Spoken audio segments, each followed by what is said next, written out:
انہوں نے علی کے گھر کے چاروں طرف لکڑیاں رکھی. میں ایک ایک جملے پہ اپنے وقت کے امام کو گواہ بنا رہا ہوں تمہارے آنسوؤں کے لیے اور بی بی کا مقدمہ دنیا کے سامنے پڑھنے کے لیے. زہرا کے دروازے پہ لکڑیوں کا ایک ڈھیر آ گیا. عبد الرحمن ابن عوف لکڑیاں لگا رہا تھا. خالد بن ولید ہاتھ میں مشل جلا کے کھڑا تھا. میں نے نام لیے ہیں منبر پہ, مجھے زہرا کی غربت کی قسم ہے. یوں لکڑیوں کا ڈھیر لگ گیا. یوں لکڑیاں دیکھی. فضا نے دیوار کے باہر سے دیکھا کہ لوگوں کا ایک ہجوم ہے. علی حجرے کے اندر تھے, زہرا حجرے کے اندر تھی. فضا دروازے پہ آ کے کھڑی ہوئی. فضا نے جو باہر ہجوم تھا, فضا نے دروازے کو اندر سے دستک دے کہا انا جاریۃ زہرا, میں فاطمہ کی کنیز ہوں. یہ کیا کر رہے ہو دروازے پہ؟ تمہیں نہیں خبر یہ محمد کی بیٹی کا گھر ہے؟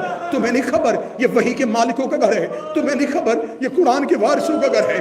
باہر سے آواز آئی علی کو باہر بھیج ورنہ ابھی تھوڑی دیر بعد گھر کو آگ لگ جائے گی. فضا کی آوازیں مصروف فی جمع القرآن, علی قرآن جمع کرنے میں مصروف ہیں. علی نے قسم کھائی ہوئی ہے جب تک قرآن کو جوڑیں گے نہیں, علی اپنے کاندھے پہ ابا نہیں رکھیں گے. انہوں نے کہا علی کو کہ باہر آ, اور جو علی کے ساتھ صحابی ہیں انہیں بھی باہر بھیج ورنہ ہم گھر کو آگ لگا دیں گے. آگ لگنے کی آواز اونچی ہوئی. بی بی فاطمہ نے تسبیح مصلی پہ رکھی. بی بی دیواروں کے سہارے لے کے بی بی چلتی چلتی دروازے پہ آئی. بی بی نے دروازے پہ آ کے ہاتھ رکھ کے کہا پہلے میری کنیز, میں ایک ایک لفظ وہ پڑھ رہا ہوں جو تاریخ میں ہے. بی بی نے کہا پہلے میری کنیز فضا بول رہی تھی سنو انا فاطمہ بنت محمد, اب میں خود فاطمہ بول رہی ہوں. میرے دروازے پہ اونچا نہ بولو میری زینب ڈر گئی ہے. میرے دروازے پہ اونچا نہ بولو میری بیٹیاں ڈر گئی ہیں. میرے دروازے پہ میں اتنا شور سننے کی عادی نہیں ہوں. اس دروازے پہ محمد بھی آہستہ قرآن پڑھتا تھا. اس دروازے پہ جبریل بھی درود پڑھ کے رکتا تھا. میرے دروازے پہ زیادہ شور نہ کرنا. انہوں نے کہا تو علی کو باہر بھیج. بی بی کی آواز آئی میں تھوڑی دیر بعد علی کو کہتی ہوں. علی دربار میں آئے گا, تم سے بیٹھ کے حکومت کے مسئلوں میں بات بھی کر لے گا, لیکن میرے دروازے پہ شور نہ کرو. باہر سے ایک ہی آواز آئی ہم ابھی علی کو لے کے جائیں گے. بی بی زہرا کی آواز آئی پھر علی بھی تنہا نہیں ہے, میں حجت خدا کی محافظہ بن کے کھڑی ہوں. میری زندگی میں اس گھر سے علی کو کوئی نہیں نکال سکتا. غلط پڑھوں بی بی کا مجرم بنوں. ایک ملعون نے دروازے کو ٹانگ ماری, چلتا ہوا دروازہ زہرا کے اوپر آیا. بی بی نے دیوار پہ ہاتھ رکھے, آواز آئی زینب بابے سے کہے میرا موسم شہید.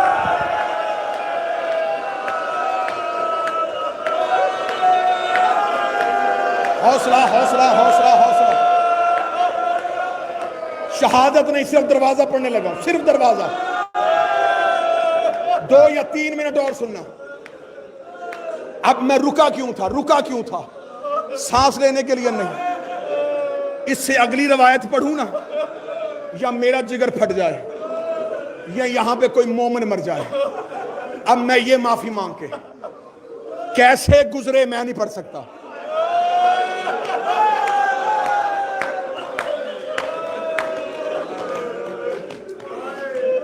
کیسے گزرے نہیں پڑھ سکتا. ایک اشارہ دے دوں, جب لشکر گزر رہا تھا زہرا نہ بیٹھی تھی نہ کھڑی تھی.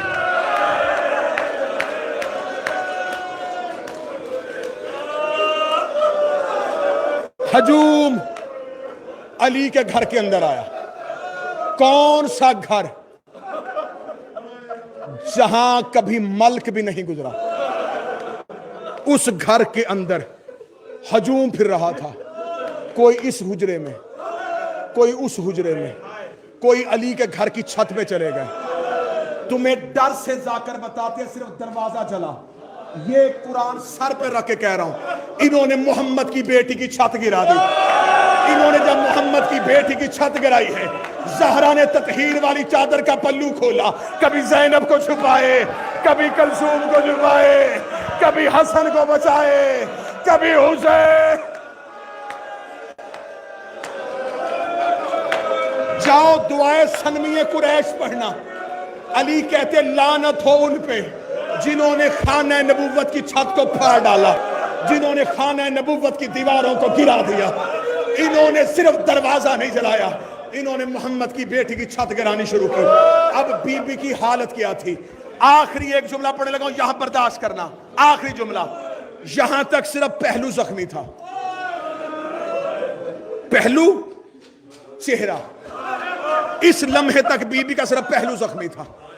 بی بی نے جب دیکھا نا صحن میں زہرا پھر رہی, کبھی بچوں کو بچائے, چھت گر رہی تھی, یا بی بی پہ قیامت گزر گئی. جب بی بی نے دیکھا ہجوم جب علی کے حجرے سے باہر آیا, بی بی نے دیکھا کہ علی کے گلے میں,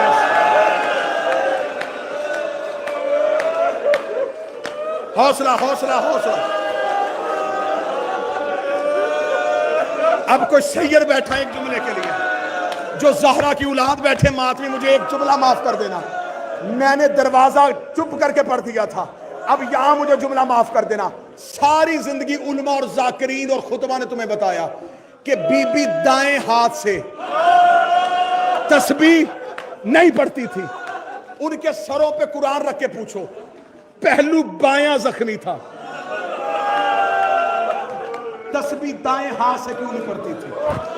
بایاں ہاتھ بائیں پہلو پہ تھا, دائیں ہاتھ سے تسبیح کیوں نہیں پڑھ سکی؟ اس سے آگے نہ میں پڑھ سکوں گا نہ تم برداشت کرو گے.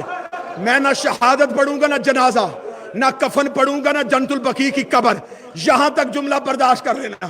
جب بی بی نے دیکھا نا کہ علی کے گلے میں ایک ہجوم نے رسی ڈالی ہوئی ہے اور یہ علی کو کھینچ کے لے کے آ رہے ہیں, زہرا کو زینب بھول گئی, زہرا کو کلثوم بھول گئی. بی بی علی کے پیچھے دوڑی, بی بی نے علی کی ابا میں ہاتھ رکھا, ایک ملعون نے تلوار کا دستہ نکالا, اس نے زہرا کے ہاتھ میں تلوار ماری. بی بی کی آواز آئی, یا علی میری انگلیاں شہید